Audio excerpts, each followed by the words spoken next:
성경에서 가르치는 신앙의 여정은 창세기에 보면 아브라함이 고향과 친척들을 떠남으로 시작되었습니다.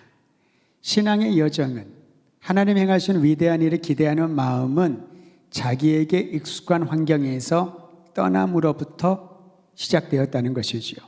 사실 우리는 인간의 본성이 본인이 원해서 안주하려는 것이 아니라 안정감이 있는 곳에 할 수만 있다면 오래 머물기를 원합니다.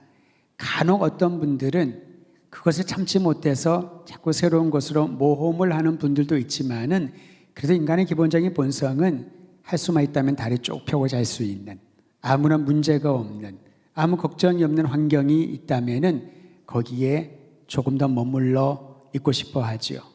아브라함도 예외는 아니었을 것입니다. 갈대아 지역의 우르라고 하는 도시는 고대 근동에서 매우 번성하고 번영하였던, 소위 말하는 모든 사람들이 가고 싶은 코리안 드림이 있는 것처럼 우르 드림이 있었던 곳이 바로 아브라함이 살았던 그 지역이었죠. 그런데 하나님은 그를 선택하셔서 그 땅을 떠나게 하십니다. 첫 번째 떠남은 본인의 의사보다는 아브라함의 아버지 데라의 결정이 결정적이었습니다. 데라는 하란이라고 하는 도시에서 죽게 되죠. 하란을 넘어서지 못합니다. 하란도 통과해야 됐는데 웬일인지 그곳이 데라에게는, 아브라함의 아버지 데라에게는 좋아 보였나 봅니다. 하란에서 머물러 죽게 되자 이제 이 떠남의 주체가 데라가 아닌 아브라함이 되게 되지요. 데라가 죽었다는 기록은 창세기 11장 마지막 절에 나오고요. 그리고 갑자기 12절이 되니 아브라함이 등장을 하는데 하나님이 그를 불러 복을 주시겠다고 약속을 하시는 내용이 창세기 12장 1절에서 2절에 있습니다. 만일 아브라함이 아버지 데라를 따라 우르를 떠나지 않았다면은 하나님의 부르심을 받을 수 있는 기회는 없었을 것입니다. 아니면은 다른 형태로 나타났을지도 모릅니다. 이제 창세기 12장은 하나님이 선택하여 부르신, 그리고 그의 고향을 떠나서 하나님의 말씀을 듣고 있는 아브라함이 주된 주인공이 됩니다. 하나님은 그에게 말씀하십니다. 너의 친척 본토 아비 집을 떠나라. 이미 떠났잖아요. 그런데 아버지가 죽은 상태에서 아브라함은 더 이상 가나안 땅 또는 새로운 땅을 향하여 가야 될 이유가 없었던 것이지요. 그때 하나님께서 아브라함을 구체적으로 불러 말씀하십니다. 너의 친척 본토 아비 집을 떠나라. 그리고 내가 너에게 지시하는 땅으로 가라. 여러분, 떠나야 갈 수 있는 것입니다. 우리가 영적 부흥과 하나님 행하시는 놀라운 길에 동참하려면은 나에게 익숙한 현재의 자리에서 일어나 떠날 준비를 하고 첫 발걸음을 내딛어야 된다는 것이지요. 사순절이 그러합니다. 여러분, 매년마다 사순절이 오고 고난주간을 보내지 않습니까? 부활절을 맞이하고 또 시간이 지나면 성탄절을 맞이하며 한 해를 마무리합니다. 저에게 간절한 기도 제목이 있습니다. 어떤 분들은 60평생, 70평생 예수님을 믿고 살아왔다면은 성탄절, 부활절은 그냥 눈만 감더라도 어떤 본문과 어떤 메시지와 어떤 흐름이 올 것인지를 여느 목회자보다 더 잘 알고 경험했던 분들일 것입니다. 하지만 그런 모든 익숙한 생각과 경험과 나의 과거로부터 그것을 떨치고 떠나지 아니하면은 하나님이 지시하시고 보여주실 새로운 일을 경험하기 어렵다라는 것이지요. 이것은 저의 기도 제목이기도 합니다. 여러분 아시다시피 제가 부임한 위에 말씀을 준비를 할 때에 제가 수요일날 그리고 또 주일날은 특별히 어떤 본문을 했는지를 노트에 다 해놓고요. 그리고 본문을 정하기 전에 다시 한번 서칭을 합니다. 중복되는 건 없는지. 어느 경우에는 중요한 본문을 가지고 하나님께서 이 말씀을 통해서 전하고자 하는 마음의 부담이 커서 본문을 선택하는 경우도 있지만은 그때마다 제가 기도하고 말씀을 원고를 만들면은 원고를 거의 완성한 다음에 이전 것을 봅니다. 혹여나 그때 했던 생각들이 동일하게 나오지를 않았는지. 왜냐하면 역사는 흐르고 하나님께서는 우리에게 그날 그때에 맞는 주시는 메시지가 있는데 저도 모르는 사이에 그런 메시지가 동일하게 반복되지 않을까 기도하고 걱정하는 마음으로 주일 본문을 정하고 그렇게 진행을 하고 있습니다. 그렇다 보니 항상 제 마음에 드는 것은 혹여나 안주하지 않을까, 나의 생각이 멈추어져 있지 않을까, 하나님의 말씀을 대하는 나의 시야가 똑같지 않을까. 주님을 향한 신앙은 동일해야 되지만은 주의 말씀을 볼 수 있는 시야는 환경이 달라지고 세상이 달라지기 때문에 그게 적합한 주의 음성을 들어야 되지 않을까요? 날마다 기도하고 소원하는 것입니다. 여러분, 이 말씀을 나누는 것은 저를 위하여 항상 기도해 주지 않으십니까? 말씀을 전하는 대언하는 목회자를 위하여, 담임 목사를 위하여 기도해 주실 때에 안주하지 않고 날마다 영민하게 하나님의 성령의 감동 감화를 받아서 주의 말씀을 대언할 수 있도록 여러분 기도해 주시기를 부탁드리기 위함입니다. 다시 성경으로 돌아가면 아브라함을 떠났기 때문에 하나님이 행하시는 위대한 일, 새로운 일을 볼 수 있게 된 것입니다. 하나님이 그에게 약속하신 복은요, 아브라함과 그의 자손들 뿐만이 아니라 그들을 통해 다른 민족들까지 받게 될 복에 대한 약속을 말합니다. 여러분, 어떤 이들은, 특히 이스라엘 백성들은 강력한 유대주의즘에 빠져 있는 이들은요, 유대인들만 선민이기 때문에 이방인들은 구원과 무관하다고 생각을 합니다. 사실 얼마 전에 우리 영국에서 뛰고 있는 손흥민 선수가 오랜만에 골을 넣었는데요, 이어서 가슴 아픈 또 사건이 생겼습니다. 인종차별을 당했다는 거예요. 많은 사람들이 거기에 대해서 그 인종차별한 사람들을 비난하고 또 징계를 줘야 된다고 하지만은 과거나 오늘날이나 후에도 마찬가지일 겁니다. 인종차별에 대한 것은 근본적인 문제를 어떻게 해결해야 될까 알지 어려울 정도로 굉장히 중요한 이슈이기도 하지요. 인종차별뿐인가요? 본인이 가지고 있는 경제력 가지고 친구들 사이에도 차별을 합니다. 어느 동네에서 사는지, 얼마나 큰 집에서 사는지, 어떤 주거 형태에 살고 있는지, 부모의 직업이 어떠한지에 따라서 사람들은 차별하고 차별적인 그러한 태도를 보이지 않습니까? 이게 우리의 죄악된 모습입니다. 그런데 놀랍게도 하나님이 아브라함을 선택하여 복을 주실 때는 원천적으로 차별에 대한 모든 부분들을 다 제거한 복을 주십니다. 아브라함아, 너에게 복을 주겠다. 땅에 복을 주겠다. 자손의 복을 주겠다. 그리고 너로 인하여 다른 민족들이 복을 받게 하겠다. 무슨 말입니까? 너희를 축복의 통로로 사용하겠다. 이게 성경에서 주님이 주시는 복에 대한 내용의 흐름인 것입니다. 우리가 먼저 예수를 믿고 구원받은 사람이라면은 우리를 축복의 통로로 사용하여 주셔서 우리의 이웃들과 다른 민족들을 축복할 수 있는 하나님의 복을 나르는 통로로 사용하시겠다는 주님의 계획인 것입니다. 저는 여러분과 저 자신이 하나님이 선택하셔서 복 주실 뿐만 아니라 그 놀라운 구원과 사랑의 복을 증거하는, 전달하는 통로가 될 줄을 믿고 그 역할을 기쁨으로 끝까지 감당하시기를 주의 이름으로 축원드립니다. 한번 저를 따라 하십시오. 나는 축복의 통로입니다. 축복의 통로가 되길 원한다는 것이 아닙니다. 축복의 통로임을 날마다 선포하시면서 주님이 여러분 한 분 한 분을 통하여 주신 아름다운 재능과 아름다운 것들을 기쁨으로 흘려보내는 것.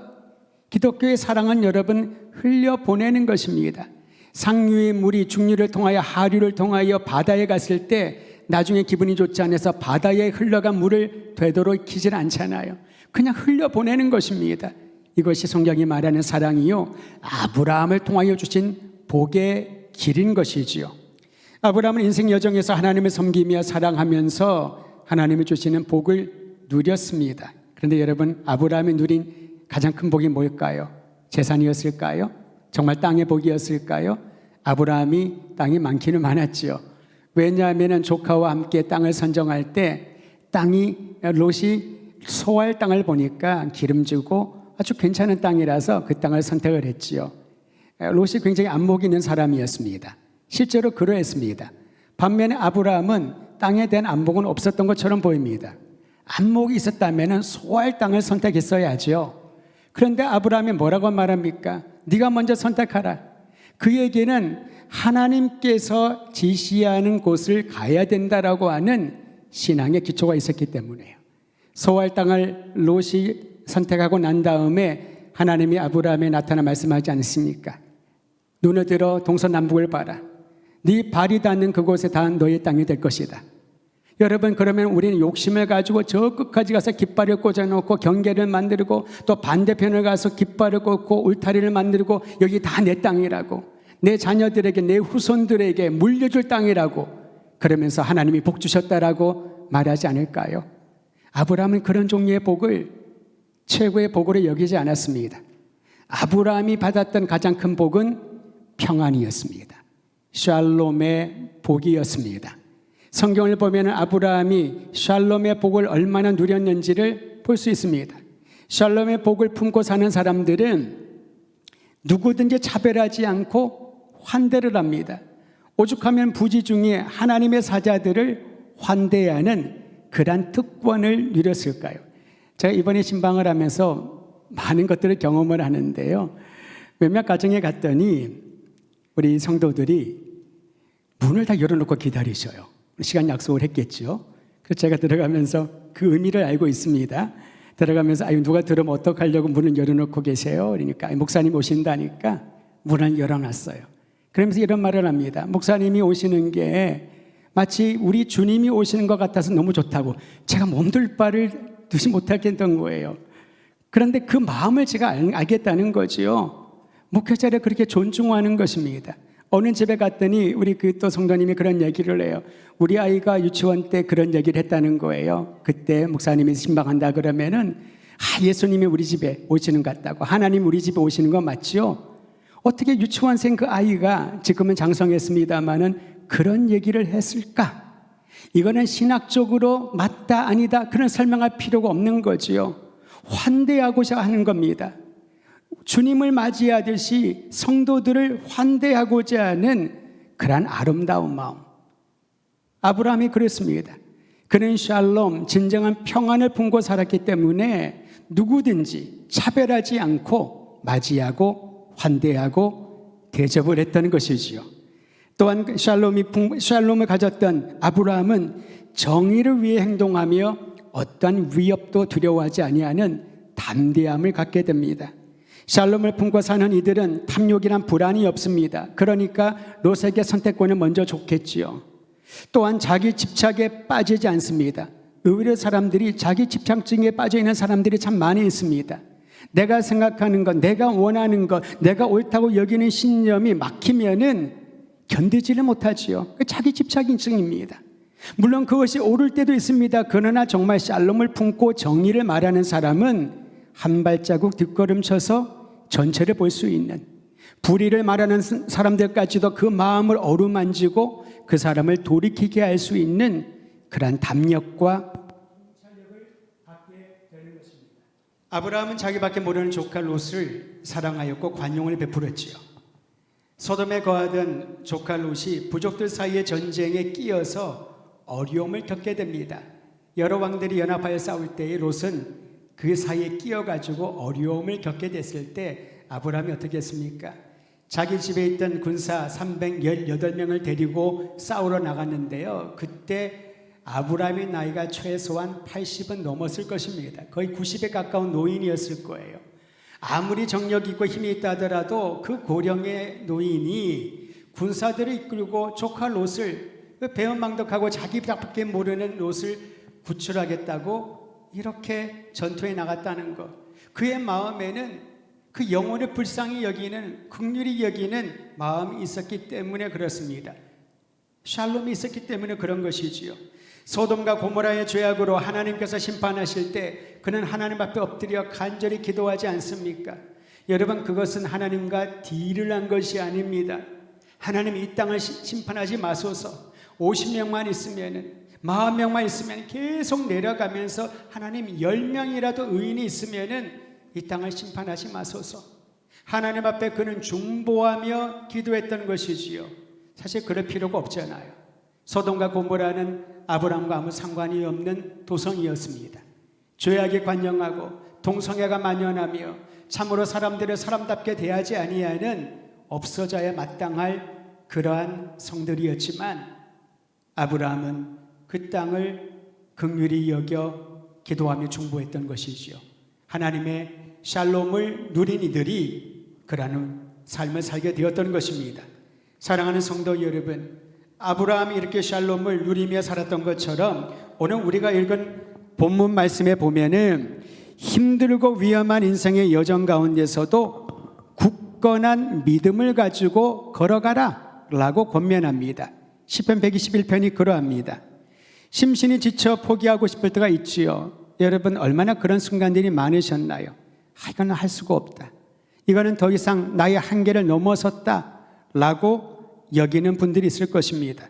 바로 그때 시편 121편은 이렇게 말합니다. 바로 그 순간 우리를 돕는 분이 계신다는 것을 잊지 말아라 라는 겁니다. 내 진액이 다 빠지고 인생의 밑바닥에 떨어져 있을 때 바로 그 순간 나를 도와주실 분이 어디 있을까? 천지를 창조하신 하나님이 나의 도움이시라 라고 고백하는 이들에게 하나님께서는 다시 길 위에 서서 주님이 지시하는 땅을 걸어갈 수 있는 용기를 더하여 주실 것입니다. 하나님은 우리가 길을 갈 때 발을 헛디뎌 넘어지지 않도록 붙들어 주십니다. 여러분, 아기가 걸음마를 하기 시작하면은 얼마나 부모가 바빠지나요? 어떤 분들은 아기를 갖고 있을 때 빨리 출산했으면 좋겠다. 그러면 경험이 있는 분들은 알지요. 태중에 있을 때가 제일 편하다고. 아이가 이제 태어나면은 누워서 막 바둥바둥 거리면서 그러면은 좀 빨리 커서 걸었으면 좋겠다. 경험이 있는 엄마들이 얘기합니다. 지금이 좋을 때라고. 걷기 시작하면 정신을 못 차립니다. 애들이 차도든 뭐 언덕이든 뭐가 있든지 그렇게 뛰어다니면서 난리를 피웁니다. 우리 큰아이가 굉장히 활발했었어요. 어릴 때에. 근데 우리 아이가 이름이 성욱이잖아요. 광동어로는 생욕이라고 발음을 합니다. 그때 이 광동 지역에 홍콩에 갔을 때 우리 헌신자들이 우리 아이 이름을 가르쳐주고 한자를 보여줬더니 막 웃어요. 그래서 왜 그러냐 했더니 이름하고 이 아기가 똑같다는 거예요. 왜 그러냐 했더니 생욕이라고 하는 것이 한자어에는 중국에는 4개의 성조가 있고요. 광동어는 8개의 성조가 있거든요. 이 한자를 8개의 성조로 따라 다 다르게 부를 수 있는 그 중에 생욕이라고 하는 이 발음이 분주하다, 정신없다, 굉장히 활발하다. 그 아이가 어렸을 때 2살 반에 갔으니까 얼마나 뛰어다니면서 난리를 피우고 막 그러다가 부딪히고 막 얼마나 바빴는지 몰라요, 제 아내가. 그런데 그때의 부모는 누구한테 집중을 하나요? 아이에게 집중을 하지요. 왜 집중하나요? 넘어질까 봐, 발을 헛디뎌서 다칠까 봐. 하나님은 우리를 그렇게 보고 계신다는 겁니다. 그저 올바른 길로 가라 명하셨고 주님은 뒷짐지고 넘어지면 알아서 일어나야지. 어떤 분들은 아이가 넘어지면 그렇게 말하는 부모도 있거든요. 애가 막 울면은 애가 울다 지칠 때까지 기다리는 부모도 있대요. 그래서 교육한다고. 그게 맞는지 안 맞는지 모르겠습니다만은 아이가 진이 다 빠져가지고 그런 모습을 보면은 너무 안쓰럽기도 하지 않던가요? 하나님은 우리를 그저 방관하고 계시는 분이 아닙니다. 발을 헛디뎌 넘어질까봐 또는 길을 잘못 들까봐 주무시지도 않고 졸지도 아니하시고 하나님은 불과 같은 눈으로 여러분과 저를 지켜보고 계신다. 바로 이분이 우리의 아버지이심을 시편 기자는 찬양하였던 것입니다. 또한 성경은 우리를 지키시는 하나님을 이렇게 표현합니다. 오른편에 서서 그늘이 되어 주신다고. 여러분, 광야에서 그늘을 발견하면은 그 사람은 힘을 얻을 것입니다. 햇볕이 태양볕이 찌는 그 밑에서는 아무리 어떤 좋은 환경이라도 그 피할 그늘이 없으면은 얼마나 피곤하고 지치고 몸이 힘든가요? 그런데 그늘 하나 발견하면은 그 그늘에 머리를 대기만 하더라도 그저 피곤이 사라지고 힘을 얻지 않습니까? 성경은 광야를 거니는 이들에게 하나님께서는 오른편에 서 계셔서 그늘을 만들어 주시고 쉴 수 있게 하시고 힘을 재충전받게 하시고 다시 그 길을 걸어갈 수 있도록 격려하신다라고 말합니다. 그의 백성이 걸어가는 길을 주야로 지키시고 보호하시는 하나님의 사랑. 간혹 우리가 밤에 잠을 잘 못 잘 때가 있죠. 저도 간혹 그럴 때가 있습니다. 오늘날은 이제 새벽 기도에 항상 와야 되니까, 매일 와야 되니까 조금 일찍 자려고 잠자리에 들면은 잠이 오지 않아서 뒤척거리다가 꼬박꼬박 잠을 자다가 일어나 보면은 뭐 1시, 2시, 3시, 4시. 한 번은 2시 반에 일어나는데 이러면 안 되겠다 싶어서 2시 반에 성경을 보다 보니까 5시가 됐더라고요. 그래서 급히 준비하고 또 교회로 온 적도 있었고, 우리 성도들이 얘기를 들어보니까 밤에 정말 잠을 잘 못 자시는 분들이 상당히 많더라고요. 그러면 낮이 굉장히 피곤하고 힘들지 않겠습니까? 그때 여러분 이 말씀을 꼭 기억하시기를 바랍니다. 비록 우리가 불면증 때문에 잠 못 이루고 여러 가지 고민과 걱정 때문에 밤잠을 이루지 못하고 피곤하여 있을 때, 바로 그때도 하나님은 주무시는 것이 아니라 우리를 지켜보신다는 거죠. 안도해 하신다는 겁니다. 얼마나 피곤할까?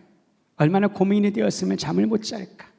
저는 바로 그 순간에도 우리를 지켜보시는 하나님의 눈을 의식하고 주님의 위로에 깊은 잠을 다시 지을 수 있는 은혜가 우리 모든 성도들에게 임하기를 간절히 소망합니다. 길을 걷다 보면은 발에 물집이 생기고 피부가 벗겨지지요. 강도를 만날 수도 있고요, 예기치 못한 어려움이 생길 수도 있습니다. 그때마다 모든 재난에서 지켜주시고 우리 생명을 보호해 주시는 분이 하나님이시다. 시편 121편은 그 하나님을 찬양하고 있습니다. 이번 사순절 기간을 보내면서 새벽마다 누가복음 본문을 묵상하겠습니다마는, 여러분 이 사순절 기간 동안에 시편 121편을 1절부터 8절까지 출근하면서 아침을 시작을 하면서 읽으시고 묵상하십시오. 하룻밤을 주무시기 전에 하나님께 감사의 기도를 드릴 때 다시 한번 시편 121편 1절에서 8절까지를 읽고 묵상을 하면서 잠자리에 드시기를 바랍니다. 이번 사순절 기간 동안 그리 긴 시간은 걸리지 않을 겁니다. 1분, 2분 이상 걸리지 않을 거예요.